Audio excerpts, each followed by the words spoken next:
সমাজের ভিতরে যে পুত্রবধূ ভদ্র আচরণ করে, এই পুত্রবধূরে হৌর হরি অত্যাচার করে বেশি। নিজের চোখে দেখা ঘটনা। যে পুত্রবধূ হরির হরিরে সম্মান করে, কথা কয়, এটারে দেখতারে না, এটারে মজা লাগে না। আর যেটা একটু বেজুটটা ডহের গারতেরা, এইটারে হৌর হরি ডরায়। আসেনি আসেনি?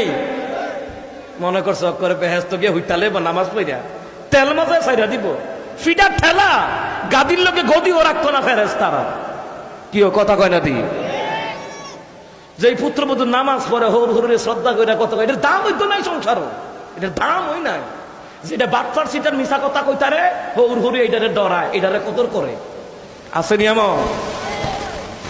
বেহেশতরে অত সহজ না।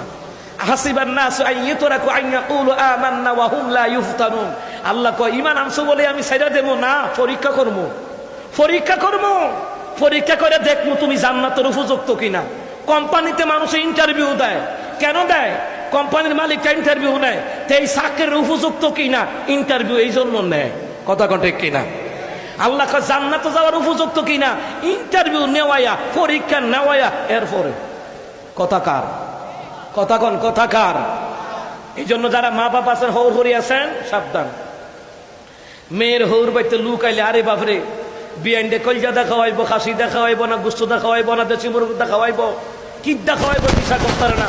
আর ছেলের শ্বশুর বাইতে আইলে না, শরীরটা বালা না, খাইতারে না, জ্বর হুতাতে উঠতারে না, বমি বমি বাপ, ফেসারে সাপ দিয়া লাগছে, অথচ ফুতে কামাই করে টেহা দেয়, ফুতের হৌর বাড়ির লোকদেরকে দেখতারে না। এমন নজির সমাজে আছে না নাই? মিলাইয়া দেখেন যে আব্দুল কাইয়ুম মিয়াজি মিথ্যা কথা বলে না, রিসার্চ করে কথা বলি। এই ব্যাপারে আমার অনেক অভিজ্ঞতা আছে। হিসাব করে দেখেন গিয়া সংসারের মধ্যে আজকে পরিবারে শান্তি নাই, পরিবারে মুনাফিকি ঢুকছে, মিথ্যা কথা ঢুকছে। আর আপনি মিথ্যা কথা এমনি গুছাইয়া কইবা, আপনি বিশ্বাস না করে পারতেন না।